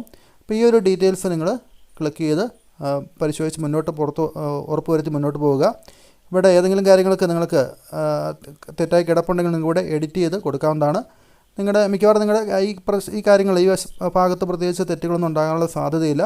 നിങ്ങളുടെ വാലിഡേറ്റ് ചെയ്ത അല്ലെങ്കിൽ നിങ്ങളുടെ പാൻ നമ്പറും മറ്റു കാര്യങ്ങൾ ആധാർ നമ്പറും ഒക്കെ ആയിരിക്കും ഇവിടെ കൂടുതലായിട്ടും കൊടുത്തിരിക്കുക. അതിനുശേഷം അതിൻ്റെ താഴെയായിട്ട് നിങ്ങളുടെ മൊബൈൽ നമ്പറും ഇമെയിൽ അഡ്രസ്സൊക്കെ നൽകിയിട്ടുണ്ടാവും. താഴോട്ട് വരുമ്പോൾ ഇവിടെ നിങ്ങളുടെ അഡ്രസ്സും ഒപ്പം തന്നെ നേച്ചർ ഓഫ് എംപ്ലോയ്മെൻറ്റ് ഇവിടെ നിങ്ങൾ സെലക്ട് ചെയ്ത് കൊടുക്കേണ്ടതുണ്ട്. ഇപ്പോൾ സ്റ്റേറ്റ് ഗവൺമെൻറ് എന്നാണ് ഇവിടെ ഡിഫോൾട്ട് കിടക്കുന്നത്. അപ്പോൾ അതല്ല നിങ്ങളുടെ സെൻട്രൽ ഗവൺമെൻറ് ആണെങ്കിൽ നിങ്ങൾക്ക് സെൻട്രൽ ഗവൺമെൻറ് സെലക്ട് ചെയ്യാം, അല്ലെങ്കിൽ പബ്ലിക് സെക്ടർ അണ്ടർടേക്കിങ്ങിലുള്ള എംപ്ലോയീസ് ആണെങ്കിൽ അത് സെലക്ട് ചെയ്യാം. സെൻട്രൽ ഗവൺമെൻറ് പെൻഷനേഴ്സ് ആണെങ്കിൽ അത് കൊടുക്കുക, അല്ലെങ്കിൽ സ്റ്റേറ്റ് ഗവൺമെൻറ് പെൻഷനേഴ്സ് ആണ് അതിൽ കൊടുക്കുക. അപ്പോൾ ഏതാണോ ആപ്ലിക്കബിളായിട്ട് വരുന്നത്, ഇപ്പോൾ പ്രൈവറ്റ് എംപ്ലോയീസോ ഒക്കെ ആണെങ്കിൽ നിങ്ങൾക്ക് അതേഴ്സ് എന്നുള്ളത് ക്ലിക്ക് ചെയ്യാവുന്നതാണ്, അല്ലേ? അപ്പോൾ അത്തരത്തിലുള്ള കാര്യങ്ങൾ ക്ലിക്ക് ചെയ്ത് നിങ്ങൾ സെലക്ട് ചെയ്യുക. ഇവിടെ സ്റ്റേറ്റ് ഗവൺമെൻറ് എംപ്ലോയി എന്നുള്ളത് സെലക്ട് ചെയ്തിരിക്കുന്നു. കൂടാതെ നമുക്ക് ഫയൽഡ് അണ്ടർ സെക്ഷൻ 139(1) എന്നുള്ളതാണ് return filed on or before due date. അപ്പോൾ നമ്മളിപ്പോൾ ഡ്യൂ ഡേറ്റിന് മുമ്പ്, അതായത് റിട്ടേൺ ഫയൽ ചെയ്യുന്ന ആ ലാസ്റ്റ് ഡേറ്റിന് മുമ്പ് നമ്മൾ റിട്ടേൺ ഫയൽ ചെയ്യുന്ന ഒരു കേസ് ആയതുകൊണ്ട് ഇവിടെയാണ് നിങ്ങൾ സെലക്ട് ചെയ്യേണ്ടത്. ബൈ ഡിഫോൾട്ട് അതായിരിക്കും സെലക്ട് ആയി കിടക്കുക. ബിലേറ്റഡ് റിട്ടേൺ, പിന്നീട് റിട്ടേൺ ഡ്യൂ ഡേറ്റിന് ശേഷം റിട്ടേൺ സബ്മിറ്റ് ചെയ്യുകയാണെങ്കിൽ നിങ്ങളിവിടെ 139(4) ആണ്. ഇപ്പോൾ നമുക്കത് ബാധകമല്ല. പിന്നീട് നിങ്ങൾ ചെയ്യുകയാണെങ്കിൽ ഇവിടെയാണ് ക്ലിക്ക് ചെയ്യേണ്ടി വരിക. ദെൻ ഇവിടെ റിവൈസ് റിട്ടേണാണ് കൊടുക്കുന്നതെങ്കിൽ, ഒരിക്കലും നമ്മൾ റിട്ടേൺ സബ്മിറ്റ് ചെയ്തു, നമുക്കത് റിവൈസ് ചെയ്ത് കൊടുക്കണമെങ്കിൽ 139(5)ലാണ്. നമ്മുടെ റിട്ടേൺ ഫയൽ ചെയ്തതിൽ എന്തെങ്കിലും മിസ്റ്റേക്ക് തോന്നിക്കഴിഞ്ഞാൽ നമുക്ക് റിവൈസ്ഡ് റിട്ടേൺ നിങ്ങൾക്ക് സമർപ്പിക്കാവുന്നതാണ്. അപ്പോൾ അത്തരം കേസുകൾക്കനുസരിച്ച് നിങ്ങളിവിടുത്തെ സെലക്ട് ചെയ്യുക. ഇപ്പോൾ നമ്മളിവിടെ 139(1) സെലക്ട് ചെയ്തുകൊണ്ട് മുന്നോട്ട് പോവുകയാണ്. ഇനി താഴെ വളരെ ഇമ്പോർട്ടൻ്റ് ആയിട്ടൊരു ക്വസ്റ്റ്യനാണ്, do you wish to exercise the option under section 115 BAC subsection 6 of opting out of new tax regime. അപ്പോൾ നമ്മൾ ബൈ ഡിഫോൾട്ട് ന്യൂ ടാക്സ് റെജീമിലാണ് നിൽക്കുന്നത്. നിങ്ങൾക്ക് ഓൾഡ് ടാക്സ് റെജീം നിങ്ങൾക്ക് വേണമെങ്കിൽ, അതായത് നിങ്ങൾക്ക് ഹൗസിംഗ് ലോൺ ഇൻട്രസ്റ്റോ അതിൻ്റെ ഡിഡക്ഷനെ ക്ലെയിം ചെയ്യണമെങ്കിൽ നിങ്ങളിവിടെ യെസ് എന്നുള്ളിടത്ത് ക്ലിക്ക് ചെയ്യണം. ഇപ്പോൾ ന്യൂ ടാക്സ് റെജീം തന്നെയാണെങ്കിൽ നോ എന്നുള്ളിടത്ത് ക്ലിക്ക് ചെയ്ത് നമ്മൾ മുന്നോട്ട് പോവുകയാണ്. അപ്പോൾ ഈ ഒരു ക്ലയൻറ്റ് നമുക്ക് ന്യൂ ടാക്സ് റെജീം ആയതുകൊണ്ട് ഇവിടെ നോ എന്നുള്ളിടത്ത് ക്ലിക്ക് ചെയ്ത് മുന്നോട്ട് പോകുന്നു. അതിനുശേഷം താഴെ നിങ്ങൾക്ക് ബാങ്ക് ഡീറ്റെയിൽസ് അവിടെ ക്ലിക്ക് ചെയ്തുകൊണ്ട് ബാങ്ക് ഡീറ്റെയിൽസ് ഇവിടെ നോമിനേറ്റഡ് ഫോർ റീഫണ്ട് എന്നുള്ളത് ഇങ്ങനെ പ്രീ വാലിഡേറ്റ് ആയിട്ടുള്ള ഒരു ബാങ്ക് അക്കൗണ്ട് ആണെന്നുള്ളത് ചെക്ക് ചെയ്യുക. അപ്പോൾ അങ്ങനെ ആണെങ്കിൽ മാത്രമേ നിങ്ങൾക്ക് ഇൻകം ടാക്സിൻ്റെ റീഫണ്ടൊക്കെ നിങ്ങളുടെ അക്കൗണ്ടിലേക്ക് വരികയുള്ളൂ. അപ്പോൾ പ്രീ വാലിഡേറ്റ് ആയിട്ടുള്ള ബാങ്ക് അക്കൗണ്ട് ആണെന്നുള്ള ഉറപ്പ് വരുത്തി നിങ്ങൾ കൺഫേം ചെയ്ത് മുന്നോട്ട് പോകാവുന്നതാണ്. അപ്പോൾ ഇവിടെ നിങ്ങൾക്ക് അടുത്തൊരു ടാബ് ആക്റ്റീവായിട്ടുണ്ട്. ഗ്രോസ് ടോട്ടൽ ഇൻകം എന്ന് പറയുന്ന ടാബാണ് ഇവിടെ ആക്റ്റീവായിരിക്കുന്നത്. അപ്പോൾ അവിടെ നിങ്ങൾ ക്ലിക്ക് ചെയ്യാവുന്നതാണ്. അവിടെ ക്ലിക്ക് ചെയ്യുമ്പോൾ ആദ്യം ഇൻകം ഫ്രം സാലറി, നിങ്ങളുടെ TISലൊക്കെ നിങ്ങൾ ചെക്ക് ചെയ്ത് നോക്കുക. TIS പ്രകാരം നിങ്ങളുടെ ഇൻകം ടാക്സ്, നിങ്ങളുടെ സാലറി എത്രയാണ് എന്നുള്ളത് TISൽ നമ്മളിവിടെ കണ്ടിരുന്നു. അപ്പോൾ അതിൽ വന്നിരിക്കുന്ന ആ ഒരു അതേ എമൗണ്ട് തന്നെയാണ് ഇവിടെ വന്നിരിക്കുന്നത് എന്നുള്ളത് ഉറപ്പ് വരുത്തുക, അല്ലേ? അപ്പോൾ അതിനുശേഷം നിങ്ങൾക്ക് ഡിഡക്ഷൻസ് പറഞ്ഞിട്ടുണ്ട്. അതായത് ഡിഡക്ഷൻ 75,000 സ്റ്റാൻഡേർഡ് ഡിഡക്ഷൻ പറഞ്ഞിട്ടുണ്ട്. അതെല്ലാം കഴിഞ്ഞ് നിങ്ങളുടെ ടാക്സബിൾ സാലറി ഇനത്തിൽ നിങ്ങളുടെ income chargeable under the head salaries ഇനത്തിൽ 10,29,604 പറഞ്ഞിട്ടുണ്ട്, അല്ലേ? അടുത്തത് താഴെ ഇൻകം ഫ്രം ഹൗസ് പ്രോപ്പർട്ടിയാണ്. അപ്പോൾ നമുക്കിവിടെ നമ്മുടെ ഹൗസ് പ്രോപ്പർട്ടിയുമായിട്ട് ബന്ധപ്പെട്ട കാര്യങ്ങൾ, അതായത് ഹൗസിംഗ് ലോണിൻ്റെയും മറ്റും കാര്യങ്ങളൊക്കെ നമുക്കിവിടെ കൊടുക്കാവുന്നതാണ്. ഇപ്പോൾ എഡിറ്റ് കൊടുക്കുക. Type of house property self occupied, നമ്മളിവിടെ interest payable on borrowed capital. അപ്പോൾ നമുക്ക് ഇതിന് ശേഷം നമുക്കിവിടെ സെക്ഷൻ 24B അതിലൂടെ നമുക്ക് ആ ഒരു ഇൻട്രസ്റ്റിൻ്റെ എമൗണ്ട് എഴുതേണ്ടതുണ്ട്. അപ്പോൾ ഇവിടെ പറഞ്ഞിട്ടുണ്ട് നമുക്ക് പുതിയ സ്കീമിൽപ്പെട്ട ന്യൂ സ്കീമാണ് ഓപ്റ്റ് ചെയ്തതെങ്കിൽ നമുക്ക് ഇത്തരത്തിലുള്ള ഇൻട്രസ്റ്റും കാര്യങ്ങളൊന്നും ചെയ്യാൻ പാടില്ല. ഓൾഡ് സ്കീം ഓപ്റ്റ് ചെയ്തവർ മാത്രം ഇവിടെ ഇൻട്രസ്റ്റ് കൊടുക്കുക. അതുകൂടാതെ നമുക്കിവിടെ ലെറ്റ് ഔട്ട് പ്രോപ്പർട്ടി ആണെങ്കിൽ, അതായത് നമ്മൾ വാടകയ്ക്ക് കൊടുത്തിട്ടുണ്ടെങ്കിൽ അതിൻ്റെ ഇൻകവും മറ്റും കാര്യങ്ങളൊക്കെ നിങ്ങളിവിടെ കൊടുക്കേണ്ടതാണ്. വാടക ഇനത്തിൽ കിട്ടുന്ന വരുമാനം നിങ്ങളിവിടെ നൽകേണ്ടതാണെന്നുള്ളത് ഓർത്തിരിക്കുക. നമുക്ക് അത്തരം കാര്യങ്ങൾ ഇവിടെ ഇല്ലാത്തതുകൊണ്ട് ഞാനത് ബാക്കി അടിക്കുകയാണ്. നമുക്കിവിടെ താഴെയായിട്ട് നോക്കുക, ഇവിടെ ഇൻട്രസ്റ്റ് ഓൺ ബോറോഡ് ക്യാപിറ്റൽ എന്ന് പറഞ്ഞുകൊണ്ട് നമ്മുടെ ഹൗസിംഗ് ലോണിൻ്റെ കേസിൽ ആ ഒരു എമൗണ്ട്, ഇൻട്രസ്റ്റ് കൊടുത്തിരിക്കുന്ന എമൗണ്ട് ഇവിടെ ഫില്ലായി വരേണ്ടതാണ്. Then income from other source. ഇപ്പോൾ നമുക്ക് ഈ ഒരു ഇൻട്രസ്റ്റ് ഓൺ ബോറോഡ് ക്യാപിറ്റൽ ഒന്നുകൂടി പറയുന്നത് നമുക്ക് ന്യൂ സ്കീമിൽ പെട്ടവർക്കത് ബാധകമായിരിക്കില്ല. അത് ഓൾഡ് സ്കീം ഓപ്റ്റ് ചെയ്തവർക്ക് മാത്രമാണ് നിങ്ങളുടെ ഹൗസിംഗ് ലോണിൻ്റെ ഇൻട്രസ്റ്റ് ഡിഡക്റ്റബിൾ ആയിരിക്കുക എന്നുള്ളത് ഓർത്തിരിക്കുക. അടുത്തത് നിങ്ങൾക്ക് ഇൻകം ഫ്രം അതർ സോഴ്സ് എന്നിവിടെ കാണാൻ സാധിക്കും. ഇൻകം ഫ്രം അതർ സോഴ്സിൽ 176 ഇവിടെ കാണിച്ചിട്ടുണ്ട്. അത് ഇൻകം ടാക്സ് റീഫണ്ട്, അത് ഇൻകം ടാക്സ് റീഫണ്ട് ചെയ്യാനുള്ള ആ എമൗണ്ട് മേൽ കിട്ടിയ ഇൻട്രസ്റ്റ് ആണ്. അപ്പോൾ അത് ഓൾറെഡി വന്നിട്ടുണ്ടാവും. നിങ്ങൾക്ക് സേവിങ്സ് ബാങ്ക് അക്കൗണ്ടിൽ നിങ്ങൾക്ക് ഇൻട്രസ്റ്റ് ലഭിച്ചിട്ടുണ്ടെങ്കിൽ നമ്മളത് TIF കണ്ടതാണ് അല്ലേ. TIF എടുത്ത് നോക്കുക, 507 രൂപയുടെ ഇൻട്രസ്റ്റ് ഫ്രം സേവിങ്സ് ബാങ്ക് ഉണ്ട്. അപ്പോൾ എത്രയാണ് നിങ്ങളുടെ എമൗണ്ട് ആ കിടക്കുന്നതെന്നുള്ളത് അത് നിങ്ങളിവിടെ ക്ലിക്ക് ചെയ്ത്, അതായത് ഇൻകം ഫ്രം അതർ സോഴ്സിൽ ക്ലിക്ക് ചെയ്തുകൊണ്ട് ആഡ് അനദർ കൊടുത്തുകൊണ്ട് നിങ്ങൾ സെലക്ട് ആദ്യം കൊടുക്കുന്ന interest from savings bank account click ചെയ്യുക. അതിനുശേഷം ആ ഒരു എമൗണ്ട് 507 രൂപ ഞാനിവിടെ ടൈപ്പ് ചെയ്യുകയാണ്. പിന്നീട് അത് സേവ് ചെയ്യണം കേട്ടോ. ഇപ്പോൾ ഈ ഒരു എമൗണ്ട് നമുക്ക് ഓൾഡ് സ്കീമിൽപ്പെട്ടവർക്ക് സെക്ഷൻ 80 TTA പ്രകാരം നിങ്ങൾക്കത് ഡിഡക്റ്റബിൾ ആണ്. പക്ഷേ നമ്മൾ ന്യൂ സ്കീം ഇവിടെ സെലക്ട് ചെയ്തുകൊണ്ട് നമുക്ക് അത്തരത്തിലുള്ള ഡിഡക്ഷൻ ലഭിക്കുന്നതല്ല. ഓൾഡ് സ്കീം കേട്ടവർക്ക് 10,000 വരെ നിങ്ങൾക്ക് സേവിങ്സ് ബാങ്ക് അക്കൗണ്ട് മേലുള്ള ഇൻട്രസ്റ്റ് ഡിഡക്റ്റ് ചെയ്യാവുന്നതാണ്. ഡിഡക്ഷൻ അത് കാണുന്നതാണ്. ഓക്കെ, അപ്പോൾ ഇവിടെ നമ്മൾ സേവ് കൊടുക്കുന്നു. അതിനുശേഷം വീണ്ടും നമ്മൾ താഴോട്ട് വരികയാണ്. ഇവിടെ എക്സംഡ് ഇൻകം താഴെ നമുക്ക് എക്സംഡ് ഇൻകത്തിൽ ക്ലിക്ക് ചെയ്ത് നിങ്ങൾക്ക് ഏതെങ്കിലും തരത്തിലുള്ള എക്സംറ്റഡ് ഇൻകം ഉണ്ടെങ്കിൽ അതിവിടെ കാണിക്കാവുന്നതാണ്. അപ്പോൾ ഇൻകം നിങ്ങൾ എക്സംറ്റഡ് ആണ്, ടാക്സ് കൊടുക്കേണ്ടില്ലെങ്കിൽ പോലും ചില ഇൻകംസ് നമ്മളിവിടെ കാണിക്കേണ്ടതുണ്ട്. നമുക്കിവിടെ 5,000 രൂപ വരെയുള്ള 5,000 താഴെയുള്ള എമൗണ്ട് അഗ്രികൾച്ചർ ഇൻകം ഇവിടെ കാണിക്കാവുന്നതാണ്. അതുകൂടാതെ നിങ്ങൾക്ക് PF മച്ചറാകുമ്പോൾ കിട്ടുന്ന എമൗണ്ട്, LIC മച്ചറാകുമ്പോൾ കിട്ടുന്ന എമൗണ്ട്, അത്തരത്തിലുള്ള തുകകളൊക്കെ ഡിഡക്റ്റബിൾ ആയിട്ട് എമൗണ്ട് ഇവിടെ കിടക്കുന്ന ഏതൊക്കെയാണ് നിങ്ങൾക്ക് ലഭിച്ചിരിക്കുന്നത് അതെല്ലാം നിങ്ങൾക്കിവിടെ കാണിക്കേണ്ടതാണ്. അത് എടുത്ത് എമൗണ്ട് കൊടുത്ത് അത് സേവ് ചെയ്യുക അല്ലേ. അപ്പോൾ ഇവിടെ അങ്ങനത്തെ കേസ് കൂടി ഇല്ലാത്തതുകൊണ്ട് ഞാനത് ബാക്ക് അടിച്ച് പുറകോട്ട് പോവുകയാണ്. അപ്പോൾ അതിനുശേഷം അടുത്തതായിട്ട് നമുക്ക് ഈ വർഷം മുതൽ നടപ്പിലാക്കുന്ന, അതായത് ലോങ് ടൈം ക്യാപിറ്റൽ ഗെയിൻസിൻ്റെ കാര്യങ്ങൾ കൂടി നമുക്കിവിടെ കൊടുക്കാവുന്നതാണ്. ഷെയറിലൊക്കെ ഇൻവെസ്റ്റ് ചെയ്തിട്ട് അത് ലോങ് ടൈം ക്യാപിറ്റൽ ഗെയിൻ നിങ്ങൾക്ക് ലഭിച്ചിട്ടുണ്ടെങ്കിൽ ആ ഒരു എമൗണ്ട് ഇവിടെ ക്ലിക്ക് ചെയ്തതിന് ശേഷം നിങ്ങളുടെ ടോട്ടൽ സെയിൽ കൺസിഡറേഷൻ എത്ര രൂപയ്ക്കാണ് നിങ്ങൾ ഷെയർ വിറ്റത്, ടോട്ടൽ കോസ്റ്റ് ഓഫ് അക്വിസിഷൻ എത്ര രൂപയ്ക്കാണ് നിങ്ങൾക്ക് ആ ഒരു ഷെയർ വാങ്ങിയത്, ലോങ് ടൈം ക്യാപിറ്റൽ ഗെയിൻ എത്രയാണ് നിങ്ങളുടെ ക്യാപിറ്റൽ ഗെയിൻ, അത്തരം കാര്യങ്ങളൊക്കെ ടൈപ്പ് ചെയ്ത് നിങ്ങൾക്ക് ഇവിടെ കൺഫർമേഷൻ കൊടുക്കാവുന്നതാണ്. ഇപ്പോൾ നമ്മളിവിടെ കൺഫേം ക്ലിക്ക് ചെയ്യുകയാണ്. അങ്ങനത്തെ കാര്യങ്ങളില്ലാത്തതുകൊണ്ട് നേരെ കൺഫേം ക്ലിക്ക് ചെയ്യുകയാണ്. അപ്പോൾ ഇവിടെ ടോട്ടൽ ഡിഡക്ഷൻ ഇവിടെ ആക്റ്റീവ് ആയിട്ടുണ്ട്. ടോട്ടൽ ഡിഡക്ഷനിൽ നിങ്ങൾ ക്ലിക്ക് ചെയ്യുക. അപ്പോൾ നമ്മളിവിടെ തന്നെ നോട്ട് സ്കീം നമ്മൾ സെലക്ട് ചെയ്തുകൊണ്ട് നിങ്ങൾക്ക് മറ്റു തരത്തിലുള്ള ATC പ്രകാരമുള്ള ഡിഡക്ഷൻസോ അത്തരം ഡിഡക്ഷൻസ് ഒന്നും ഇവിടെ ലഭിക്കുകയില്ല. ഇവിടെ നിങ്ങൾക്ക് അവൈലബിൾ ആയിട്ടുള്ള ഡിഡക്ഷൻസ് എന്ന് പറയുന്നത് ACCCD 2, അതായത് contribution to pension scheme of central government by employer. അത് നമുക്ക് NBSലൊക്കെ സെൻട്രൽ ഗവൺമെൻറ്റിൻ്റെ കോൺട്രിബ്യൂഷൻ എത്രയാണോ ഉള്ളത് ആ ഒരു കോൺട്രിബ്യൂഷൻ എമൗണ്ട് ഡിഡക്റ്റ് ചെയ്യാവുന്നതാണ്. പക്ഷേ അത് നിങ്ങളുടെ ഗ്രോസ് സാലറിയിൽ ആ ഒരു എമൗണ്ട് കൂട്ടി വന്നിട്ടുണ്ടെങ്കിൽ മാത്രമേ നിങ്ങൾക്കത് ഡിഡക്റ്റ് ചെയ്താൽ മതി. അത് നിങ്ങൾ ഗ്രോസ് സാലറി ഉൾപ്പെടുത്തിയിട്ടില്ലെങ്കിൽ ഇവിടെ അത് ഡിഡക്ഷനായിട്ട് കാണിക്കരുത്. അതുകൂടാതെ കോൺട്രിബ്യൂഷൻ ടു അഗ്നിപഥ് സ്കീം, അതായത് സെൻട്രൽ ഗവൺമെൻറ് എംപ്ലോയീസിന് മാത്രമാണ് അഗ്നിപഥ് സ്കീമിലേക്ക് നമ്മൾ കോൺട്രിബ്യൂട്ട് ചെയ്തിട്ടുണ്ടെങ്കിൽ ആ ഡിഡക്ഷനായിട്ട് കാണിക്കാവുന്നതാണ്. അപ്പോൾ അത്തരത്തിലുള്ള ഡിഡക്ഷൻസ് ഒന്നും ഈ ന്യൂ സ്കീമിൽ ഒപ്പം തന്നെ ഇവിടെ വരാത്തതുകൊണ്ട്, മറ്റ് ഡിഡക്ഷൻസൊക്കെ ന്യൂ സ്കീം ആയതുകൊണ്ട് വരാത്തതുകൊണ്ടും ഈ പറഞ്ഞിരിക്കുന്ന 2 ഡിഡക്ഷൻ ആപ്ലിക്കബിൾ അല്ലാത്തതുകൊണ്ടും ഞാൻ ഇവിടെ കൺഫേം കൊടുക്കുകയാണ്. അപ്പോൾ ഇവിടെ ടാക്സ് പെയ്ഡ് എന്ന് പറയുന്ന ഈ ഒരു ടാബ് ആക്റ്റീവായിട്ടുണ്ട്. അപ്പോൾ നിങ്ങളിവിടെ ക്ലിക്ക് ചെയ്യുക. അപ്പോൾ ഇവിടെയാണ് നിങ്ങൾക്ക് ടാക്സ്, അഡ്വാൻസ് ടാക്സ്, അതായത് നിങ്ങളുടെ ടാക്സ് ഡിഡക്റ്റഡ് അല്ലേ, TDS പിടിച്ചിരിക്കുന്ന കാര്യങ്ങളൊക്കെ ഇവിടെയാണ് ചെക്ക് ചെയ്യേണ്ടത്. അപ്പോൾ അത് തന്നെ details of tax deducted at source from salary, നിങ്ങളുടെ സ്ഥാപനത്തിൽ നിന്ന് സാലറി തന്നപ്പോൾ TDS ആയിട്ട് പിടിച്ചിരിക്കുന്ന എമൗണ്ട് അത് നിങ്ങളുടെ ക്ലിക്ക് ചെയ്ത് നിങ്ങളത് പരിശോധിച്ച് ഉറപ്പുവരുത്തേണ്ടതാണ്. അപ്പോൾ നമ്മൾക്കത് 26 ASൽ തന്നിരിക്കുന്ന എമൗണ്ട് ഇവിടെ നമുക്ക് 54,250 രൂപയുണ്ട്. അപ്പോൾ ഈ എമൗണ്ട് തന്നെയാണ് വന്നിരിക്കുന്നത് ഉറപ്പുവരുത്തുക. ഒപ്പം തന്നെ ഈ തന്നിരിക്കുന്ന സാലറി ആ എമൗണ്ട് 10,58,024 രൂപ ഈ എമൗണ്ടും തന്നെയാണ് അവിടെ നിന്ന് ഉറപ്പുവരുത്തിയില്ലെങ്കിൽ നിങ്ങൾക്ക് അവിടെ വെച്ച് അത് എഡിറ്റ് ചെയ്യാവുന്നതാണ്. അപ്പോൾ ഇവിടെ ഇങ്ങോട്ട് വലത്തോട്ട് നിങ്ങൾക്ക് നോക്കിക്കഴിഞ്ഞാൽ എമൗണ്ട് കാണാൻ പറ്റുന്നതാണ്. ഇതാണ് സാലറിയുടെ എമൗണ്ട്. അപ്പോൾ ഇവിടെയാണ് നിങ്ങൾക്ക് ടോട്ടൽ ടാക്സ് ഡിഡക്റ്റഡ് വന്നിരിക്കുന്നത് 54,250 രൂപ തന്നെയാണ്. അപ്പോൾ ഈ 2 എമൗണ്ടുകളും കറക്റ്റാണെന്ന് ഉറപ്പുവരുത്തുക. എന്തെങ്കിലും വ്യത്യാസം ഉണ്ടെങ്കിൽ നിങ്ങൾക്കിവിടെ ഈ ചെക്ക് ബോക്സ് ക്ലിക്ക് ചെയ്യുമ്പോൾ എഡിറ്റ് ആക്റ്റീവായി കിട്ടും. അപ്പോൾ ആ എഡിറ്റ് ക്ലിക്ക് ചെയ്തുകൊണ്ട് നിങ്ങൾക്കിതിൽ മാറ്റം വരുത്താവുന്നതാണ്. ഇനി അടുത്തത് താഴോട്ട് വരുമ്പോൾ ഷെഡ്യൂൾ TDS, അതായത് details of tax deducted source from income other than salary. അപ്പോൾ നമുക്ക് സാലറി ഇനത്തിലല്ലാതെ മറ്റ് വരുമാനങ്ങൾ ലഭിച്ചിട്ടുണ്ടെങ്കിൽ ആ വരുമാനത്തിന്മേൽ നമുക്ക് കിട്ടിയിരിക്കുന്ന ഒരു TDS പിടിച്ചിരിക്കുന്ന TDS റൈറ്റ് സൈഡിലേക്ക് നോക്കുക, എമൗണ്ട് എത്രയാണെന്നും അതിൻ്റെ TDS പിടിച്ചിരിക്കുന്ന ഇവിടെ കാണുന്നതാണ്. അപ്പോൾ ഇതുപോലെ തന്നെ നിങ്ങൾക്ക് അവിടെയും നിങ്ങൾക്ക് ഈ ഒരു ചെക്ക് ബോക്സ് ക്ലിക്ക് ചെയ്തുകൊണ്ട് നിങ്ങൾക്ക് എഡിറ്റ് ഓപ്ഷൻ ഉപയോഗിച്ചുകൊണ്ട് നിങ്ങൾക്കത് മാറ്റം വരുത്താവുന്നതാണ് അല്ലേ. ഇപ്പോൾ ഇത്തരത്തിലുള്ള മാറ്റങ്ങൾ വരുത്താവുന്നതാണ്. എഡിറ്റ് ഓപ്ഷൻ ഓരോന്നായിട്ട് നിങ്ങൾക്ക് മാറ്റം വരുത്താവുന്നതാണ്. അപ്പോൾ വീണ്ടും താഴോട്ട് വരുമ്പോൾ ഇവിടെ TCS എന്ന് പറഞ്ഞ ഒരു സ്ഥലം കിടപ്പം, ടാക്സ് കളക്റ്റഡ് അറ്റ് സോഴ്സ്, അതായത് 10 ലക്ഷത്തിൽ കൂടുതൽ കഴിഞ്ഞ സാമ്പത്തിക വർഷത്തിൽ അത്രയും വിലയുള്ള ഏതെങ്കിലും ഒരു കാറൊക്കെ വാങ്ങിച്ചിട്ടുണ്ടെങ്കിൽ അതുമേലൊക്കെ നിങ്ങൾക്ക് ടാക്സ് പിടിച്ചിട്ട് ഉണ്ടെങ്കിൽ ആ ടാക്സ് തിരിച്ച് കിട്ടിയിട്ടുണ്ടെങ്കിൽ ആ കാര്യങ്ങളൊക്കെയാണ് ഇവിടെ വരിക. കൂടാതെ advance tax and self assessment tax payment, ഇത് വളരെ ഇമ്പോർട്ടൻ്റ് ആണ്. ഇത് നിങ്ങൾക്ക് റിട്ടേൺ ഫയൽ ചെയ്യുന്ന സമയത്ത് നിങ്ങൾക്ക് ഇനിയും ടാക്സ് അടയ്ക്കാനുണ്ടെങ്കിൽ ഇപ്പോൾ അടച്ചിരിക്കുന്ന ടാക്സ് എത്രയാണ് എമൗണ്ട് വന്നിരിക്കുന്നത് അത് നിങ്ങൾ എൻ്റർ ചെയ്യേണ്ടത് ഇതുവഴിയാണ്.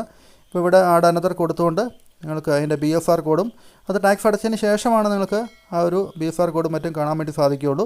അതിൻ്റെ റെസിപ്റ്റിൽ നിന്ന് BSR കോഡ്, അതിൻ്റെ ഡേറ്റ് ഓഫ് ഡിപ്പോസിറ്റ്, ഏത് ദിവസമാണ് അടച്ചത്, അതിൻ്റെ ചെല്ലാൻ്റെ സീരിയൽ നമ്പർ, എത്ര രൂപയാണ് അടച്ചത് തുടങ്ങിയ കാര്യങ്ങളൊക്കെ അതുണ്ടെങ്കിൽ അത് എൻ്റർ ചെയ്ത് സേവ് ചെയ്തിട്ടാണ്. അപ്പോൾ നമുക്ക് പിന്നീടാണ് ചെയ്യാൻ സാധിക്കും ടാക്സ് അടച്ചതിന് ശേഷം. അപ്പോൾ അത് പിന്നീട് ടാക്സ് അടച്ച ശേഷം നിങ്ങൾക്ക് തിരിച്ചു വന്നത് ചെയ്യാവുന്നതാണ്. നിങ്ങൾക്ക് ബാക്കി അടിച്ചതിന് ശേഷം ഇത്തരം കാര്യങ്ങൾ നമുക്കിവിടെ ടോട്ടൽ 57,039 രൂപയാണ് ടോട്ടൽ ടാക്സ് പെയ്ഡ് ഉള്ളത്. അപ്പോൾ അതുകൊണ്ട് നമ്മളത് കൺഫേം ചെയ്യുന്നു. അപ്പോൾ ഇവിടെ നമുക്ക് അടുത്ത tab verify your tax liability details ഇവിടെ ആക്റ്റീവ് ആവും. ഇവിടെയാണ് നിങ്ങൾക്ക് എത്രയാണ് ടാക്സ് ഇനി അടയ്ക്കാനുണ്ടോ അതോ റീഫണ്ടാണോ ഉള്ളത് തുടങ്ങിയ കാര്യങ്ങളൊക്കെ ഇവിടെ നമുക്ക് നോക്കി മനസ്സിലാക്കാൻ വേണ്ടി സാധിക്കും. ഇവിടെ ഗ്രോസ് ടോട്ടൽ ഇൻകവും മറ്റു കാര്യങ്ങളൊക്കെ നൽകിയിട്ടുണ്ടാവും. ടോട്ടൽ ഡിഡക്ഷൻസ് എത്രയാണെന്ന് പറഞ്ഞിട്ടുണ്ടാവും. പിന്നെ എങ്ങനെയാണ് ടാക്സ് കാൽക്കുലേറ്റ് ചെയ്തിരിക്കുന്നത്, tax payable on total income, total ഇൻകത്തിൽ ടാക്സ് എങ്ങനെയാണ് പേയ്മെൻറ്റ് വന്നിരിക്കുന്നത്, അതിൻ്റെ കമ്പ്യൂട്ടേഷൻ എങ്ങനെയാണെന്ന് ഇവിടെ ക്ലിക്ക് ചെയ്താൽ മനസ്സിലാക്കാൻ സാധിക്കും. റിബേറ്റ് ഉണ്ടെങ്കിൽ അതിവിടെ കാണിക്കും. അപ്പോൾ അതെല്ലാം കുറച്ചതിന് ശേഷമുള്ള ടാക്സ് എത്രയാണ്, അതിൻ്റെ ടോട്ടൽ ടാക്സ് ആൻഡ് സെസ് അത് ഉൾപ്പെടെയുള്ള കാര്യങ്ങൾ ആഡ് ചെയ്ത് ഇവിടെ വന്നിട്ടുണ്ടാവും. നിങ്ങൾക്ക് സാലറിയിൽ എന്തെങ്കിലും റിലീഫോ മറ്റു കാര്യങ്ങളൊക്കെ ഉണ്ടെങ്കിൽ ഇവിടെ നിങ്ങളത് എൻ്റർ ചെയ്ത് കൊടുക്കണം. അതിനുശേഷം റിലീഫിന് ശേഷമുള്ള ബാലൻസ് ടാക്സ് ആഫ്റ്റർ റിലീഫ് ഇവിടെ കൊടുത്തിട്ടുണ്ടാവും. ഇവിടെ റിലീഫൊന്നും മറ്റു കാര്യങ്ങളില്ലാത്തതുകൊണ്ട് അത് നൽകിയിട്ടില്ല. അപ്പോൾ അങ്ങനെ ബാക്കിയുള്ള എമൗണ്ടുകളെല്ലാം ആഡ് ചെയ്തുകൊണ്ട് ടോട്ടൽ ടാക്സ് എത്രയാണ് കൊടുക്കേണ്ടതെന്നുള്ളത് ഇവിടെ ആഡ് ചെയ്ത് വന്നിട്ടുണ്ട്. അപ്പോൾ നമുക്കത് ചെക്ക് ചെയ്ത് നോക്കുക. അതിനുശേഷം ഇവിടെ കൺഫേം കൊടുക്കുക. അപ്പോൾ നമ്മളിവിടെ പ്രൊസീഡ് ടു വെരിഫിക്കേഷൻ കൊടുക്കുകയാണ്. അപ്പോൾ നമുക്ക് ആദ്യം തന്നെ നിങ്ങൾക്ക് റീഫണ്ട് ഉണ്ടെങ്കിൽ ഇവിടെ ടോപ്പിൽ കാണിക്കുന്നതായിരിക്കും. ഇവിടെ 310 റുപ്പീസ് റീഫണ്ട് ആണ് പറയുന്നത്. ബാക്കി ഗ്രോസ് ടോട്ടൽ ഇൻകം മറ്റു കാര്യങ്ങളെല്ലാം ഇവിടെ വന്നിട്ടുണ്ട്. അതെല്ലാം ജസ്റ്റ് ചെക്ക് ചെയ്യുക. അതിനുശേഷം അവസാനം നിങ്ങൾക്ക് preview and submit your return എന്നുള്ളിടത്ത് ക്ലിക്ക് ചെയ്യുക. അപ്പോൾ ഇവിടെ നിങ്ങളുടെ പേരും മറ്റു കാര്യങ്ങളും ഡീറ്റെയിൽസ് എല്ലാം വന്നിട്ടുണ്ടാവും. ഇവിടെ ഈ ചെക്ക് ബോക്സ് നിങ്ങൾ ടിക്ക് ചെയ്യണം. അതിനുശേഷം താഴെ നിങ്ങൾക്ക് പ്ലേസ് നിങ്ങൾക്ക് ടൈപ്പ് ചെയ്ത് കൊടുക്കുന്നുണ്ടെങ്കിൽ ഇവിടെ നിങ്ങൾ പ്ലേസ് ടൈപ്പ് ചെയ്ത് കൊടുക്കണം. അതിനുശേഷം താഴോട്ട് വരുമ്പോൾ ഇവിടെ പ്രൊസീഡ് ടു വാലിഡേഷൻ അവിടെ ക്ലിക്ക് ചെയ്യുക. അപ്പോൾ ഇവിടെ നിങ്ങൾക്ക് ഏതെങ്കിലും തരത്തിലുള്ള നമ്മൾ ഫയൽ ചെയ്തുകൊണ്ടിരുന്നപ്പോൾ ഏതെങ്കിലും കാര്യങ്ങൾ ചെയ്തതിൽ എന്തെങ്കിലും മിസ്റ്റേക്ക് വരുന്നതായിട്ട് വന്നിട്ടുണ്ടെങ്കിൽ അതിവിടെ കാണിക്കുന്നതാണ്. അപ്പോൾ ഇൻറ്റേർണൽ വാലിഡേഷൻ്റെ ഭാഗമായിട്ട് അത് കാറ്റഗറി ഓഫ് ഡിഫക്റ്റ് എ ഏതൊക്കെയാണ് ഡിഫക്റ്റ് എന്നുള്ളത് ഇവിടെ പറഞ്ഞിട്ടുണ്ടാവും.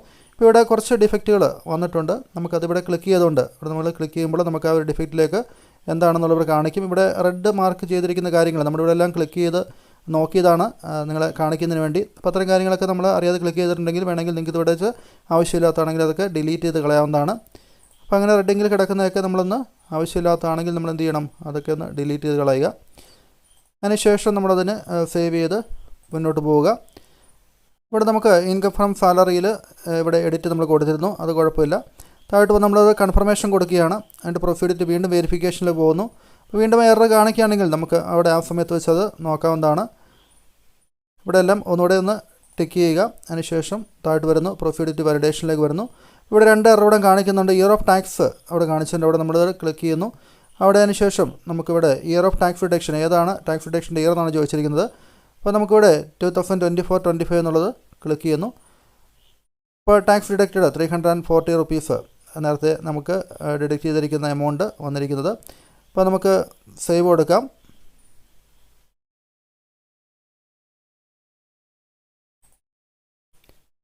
കൂടാതെ വീണ്ടും നമ്മൾ കൺഫർമേഷൻ കൊടുക്കുകയാണ്. പ്രൊസീഡ് ടു വെരിഫിക്കേഷനിലേക്ക് പോകുമ്പോൾ താഴെ വന്ന് preview and submit your return കൊടുക്കുന്നു. വീണ്ടും അത് ചെക്ക് ബോക്സ് കൊടുത്ത് അങ്ങനെ ഒരു എറർ വന്നിട്ടുണ്ടെങ്കിലാണ് നിങ്ങൾക്കത് കൂടുതൽ കാര്യങ്ങൾ വരിക. വീണ്ടും അടുത്തത് ഇയർ ഓഫ് ടാക്സ് റിഡക്ഷൻ. നമുക്ക് എത്രയാണ് ഇയർ ഓഫ് ടാക്സ് റിഡക്ഷൻ, നമുക്ക് എത്ര ഇയറാണ്, ഏത് ഇയറിലാണ് നമുക്ക് രണ്ടാമത്തെ മറ്റ് ഇൻകത്തിൽ നിന്നുള്ള ആ ടാക്സ് ഡിഡക്റ്റ് ചെയ്തത് എന്നുള്ളത് ആ ഇയർ ഒന്ന് സെലക്ട് ചെയ്ത് കൊടുക്കുക, സേവ് കൊടുക്കുക. പിന്നെ വീണ്ടും ഒന്നുകൂടെ കൺഫർമേഷൻ കൊടുത്തിട്ട് നമുക്ക് പ്രൊസീഡ് ടു വെരിഫിക്കേഷനിലേക്ക് പോവുകയാണ്. പ്രിവ്യൂ ആൻഡ് സബ്മിറ്റ് റിട്ടേൺ കൊടുക്കുന്നു. വീണ്ടും ചെക്ക് ബോക്സ് നമ്മളത് ചെയ്യേണ്ടി വരും. അതിനുശേഷം പ്രൊസീഡ് ടു വാലിഡേഷൻ കൊടുക്കുന്നു. ഇപ്പോൾ നമുക്ക് വാലിഡേഷൻ സക്സസ്ഫുൾ എന്ന് കണ്ടു അല്ലേ. അപ്പോൾ ഇത്തരത്തിലുള്ള ഇൻറ്റേർണൽ ആയിട്ടുള്ള എറേഴ്സ്, അതായത് ഏതെങ്കിലും എറേഴ്സ് ഉണ്ടെങ്കിൽ അത് ക്ലിക്ക് ചെയ്ത് നിങ്ങളത് പരിഹരിച്ച് മുന്നോട്ട് പോകാൻ വേണ്ടി ശ്രമിക്കുക. അപ്പോൾ അതിനുശേഷം നമുക്ക് പ്രിവ്യൂ ഒന്നുകൂടെ നോക്കാം. അപ്പോൾ അതിൽ നിങ്ങൾക്ക് തന്നിരിക്കുന്ന കാര്യങ്ങളൊക്കെ വീണ്ടും ഒന്നുകൂടെ ക്രോസ് ചെക്ക് ചെയ്യുക. ദെൻ പ്രൊസീഡ് ടു വാലിഡേഷനിലേക്ക് നമ്മൾ പോവുകയാണ്. അപ്പോൾ ഇവിടെ നമുക്ക് പ്രൊസീഡ് ടു വെരിഫിക്കേഷനാണ് അടുത്ത് വരുന്നത്. അത് നോക്കിയതിന് ശേഷം നമുക്ക് പ്രൊസീഡ് ടു വെരിഫിക്കേഷനിലേക്ക് പോകുന്നു. അപ്പോൾ നമുക്കിവിടെ വെരിഫിക്കേഷൻ്റെ സമയമാണ്. അതായത് നമുക്കിവിടെ ഓൺലൈനായിട്ട് തന്നെ വെരിഫൈ ചെയ്യാം. അതായത് ഈ വെരിഫിക്കേഷൻ ചെയ്യാവുന്നതാണ്. ഇതാണ് ഏറ്റവും എളുപ്പത്തിൽ നമുക്ക് ചെയ്യാൻ പറ്റുന്നത്. അതല്ലെങ്കിൽ നമുക്ക് ഇപ്പോൾ നമ്മൾ ഈ വെരിഫൈ ചെയ്യുന്നില്ലെങ്കിൽ നമുക്ക് പിന്നീടാണെങ്കിൽ ഈ വെരിഫൈ ചെയ്താൽ മതി എന്നുണ്ടെങ്കിൽ ഇവിടെ ക്ലിക്ക് ചെയ്യണം. അപ്പോൾ നമുക്ക് അല്ലെങ്കിൽ നമുക്ക് ITR 5 വഴി നമുക്ക് ആ രീതിയിൽ നമുക്ക് ഫില്ലപ്പ് ചെയ്ത് പ്രിൻ്റ് ഔട്ട് എടുത്ത് ഫില്ലപ്പ് ചെയ്താണ് നമുക്ക് അയക്കാൻ ഉദ്ദേശിക്കുന്നതെങ്കിൽ നമ്മളിവിടെ ക്ലിക്ക് ചെയ്യേണ്ടതാണ്. അത് നമുക്ക് ഈ വെരിഫിക്കേഷൻ പോസിബിൾ അല്ലാത്ത സാഹചര്യങ്ങൾ മാത്രം നിങ്ങൾ അതിനെക്കുറിച്ച് ആലോചിച്ചാൽ മതി. അപ്പോൾ ഈ വെരിഫിക്കേഷൻ എന്ന് പറഞ്ഞാൽ നമ്മുടെ ആധാർ OTP നമ്മുടെ മൊബൈൽ നമ്പറിലേക്ക് OTP വന്നുകൊണ്ട് നമുക്ക് വെരിഫൈ ചെയ്യാൻ പറ്റുന്ന വളരെ എളുപ്പത്തിലൊരു മാർഗ്ഗമാണ്. ഇങ്ങനെ വെരിഫൈ ചെയ്ത് കഴിഞ്ഞാൽ പിന്നീട് നിങ്ങൾക്ക് ഇത് പ്രിൻ്റ് എടുത്ത് നിങ്ങൾക്ക് ഇൻകം ടാക്സിൻ്റെ ഓഫീസിലേക്ക് അയച്ചു കൊടുക്കേണ്ട ആവശ്യമില്ല. അപ്പോൾ ഈ വെരിഫൈ നൗ എന്നുള്ളിടത്ത് ഞാൻ ക്ലിക്ക് ചെയ്യുകയാണ്. അതിനുശേഷം കണ്ടിന്യൂ കൊടുക്കുന്നു. അപ്പോൾ ഇവിടെ ഈ വെരിഫിക്കേഷനിൽ നമുക്കിവിടെ I would like to verify using OTP on mobile number registered with Aadhaar എന്നുള്ളത് ഇവിടെ നിങ്ങൾ ക്ലിക്ക് ചെയ്യുക. അതല്ലെങ്കിൽ നിങ്ങൾക്ക് നെറ്റ് ബാങ്കിങ് ഉപയോഗിച്ചുകൊണ്ടോ അല്ലെങ്കിൽ ബാങ്ക് അക്കൗണ്ട് ഡിമാറ്റ് അക്കൗണ്ട് അങ്ങനെയുള്ള ഓപ്ഷൻസ് ഒക്കെ ഉണ്ട്. അപ്പോൾ ഏറ്റവും എളുപ്പമുള്ള ഈ ഒരു ഓപ്ഷൻ ഇതാണ്. ഇവിടെ ക്ലിക്ക് ചെയ്തതിന് ശേഷം നിങ്ങൾ കണ്ടിന്യൂ കൊടുക്കുന്നു. അപ്പോൾ അതിനുശേഷം നിങ്ങൾക്ക് നിങ്ങളുടെ രജിസ്റ്റർ ചെയ്ത മൊബൈൽ നമ്പറിലേക്ക് OTP വരുന്നതാണ്. ഇവിടെ നമ്മൾ I agree to validate my Aadhaar details എന്നുള്ളിടത്ത് നമ്മൾ ഇവിടെ ചെക്ക് ബോക്സ് ടിക്ക് ചെയ്തതിന് ശേഷം ജനറേറ്റ് ആധാർ OTP കൊടുക്കുമ്പോൾ നിങ്ങളുടെ മൊബൈലിലേക്ക് ഒരു OTP വരുന്നതാണ്. ആ ഒരു OTPയോട് നിങ്ങൾ എൻ്റർ ചെയ്ത് കഴിയുമ്പോൾ നിങ്ങളുടെ റിട്ടേൺ ഫയലിംഗ് കംപ്ലീറ്റ് ആവുകയാണ്. നമുക്ക് ജനറേറ്റ് ആധാർ OTP കൊടുക്കാം. അപ്പോൾ ഇവിടെയാണ് നിങ്ങളുടെ OTP നിങ്ങൾ എൻ്റർ ചെയ്യേണ്ടത്. OTP നിങ്ങൾ വന്നിരിക്കുന്നത് നിങ്ങളുടെ മൊബൈൽ നോക്കിയിട്ട് എൻ്റർ ചെയ്യുക. ഇവിടെ OTP എൻ്റർ ചെയ്തിട്ട് അതിന് ശേഷം നമ്മൾ വാലിഡേറ്റ് കൊടുക്കുക അല്ലേ. വാലിഡേറ്റ് കൊടുത്ത് കഴിയുമ്പോൾ നമുക്ക് കൺഫേം സബ്മിഷൻ ഓഫ് റിട്ടേൺ വരും. അപ്പോൾ നമ്മളത് സബ്മിറ്റ് കൊടുക്കുക. സബ്മിറ്റ് കൊടുത്ത് കഴിയുമ്പോൾ നിങ്ങൾക്ക് ആ ഒരു ഈ വെരിഫിക്കേഷൻ പ്രോസസ്സ് പൂർത്തിയാവുകയാണ്. ഇപ്പോൾ നമ്മളിവിടെ പ്രൊസീഡ് എന്നുള്ളത് കൊടുത്തു കഴിഞ്ഞാൽ നമുക്കത് റെസിപ്റ്റ് ഡൗൺലോഡ് ചെയ്യാൻ പറ്റും. ഈ ഒരു റെസിപ്റ്റ് നിങ്ങൾ ഡൗൺലോഡ് ചെയ്ത് നിങ്ങൾ സൂക്ഷിക്കുകയും ചെയ്യുക. അപ്പോൾ ഇതോടുകൂടി നിങ്ങൾ ഈ ഫയലിംഗ് സക്സസ്ഫുള്ളായിട്ട് പൂർത്തീകരിച്ചിരിക്കുകയാണ്. അപ്പോൾ ഈ ഒരു ട്യൂട്ടോറിയൽ നിങ്ങൾക്ക് ഹെൽപ്ഫുള്ളായെന്ന് തന്നെയാണ് കരുതുന്നത്. ആ കാര്യങ്ങൾ ഉണ്ടെങ്കിൽ അതൊന്ന് കമൻറ്റ് ചെയ്തേക്കുക. തീർച്ചയായിട്ടും നിങ്ങളുടെ ഫ്രണ്ട്സിനായിട്ട് മറ്റ് ഗ്രൂപ്പുകളൊക്കെ ഒന്ന് മാക്സിമം ഷെയർ ചെയ്ത് കൊടുക്കുക. തനിയെ തന്നെ നിങ്ങൾക്ക് എല്ലാവർക്കും തന്നെ ചെയ്യാൻ പറ്റുന്നതാണ്. അത് നിങ്ങൾ തനിയെ തന്നെ ചെയ്യാൻ വേണ്ടി ശ്രമിക്കുക. അപ്പോൾ ഇൻ കേസ് നിങ്ങൾക്ക് ഏതെങ്കിലും ബുദ്ധിമുട്ടുണ്ടെങ്കിൽ ഞാൻ സ്ക്രീനിൽ കൊടുത്തിരിക്കുന്ന ഒരു ഫോൺ നമ്പറുണ്ട്. അതിൽ വാട്സപ്പ് ചെയ്ത് നിങ്ങൾക്ക് സർവീസ് ആവശ്യപ്പെടാവുന്നതാണ്. Okay, thank U.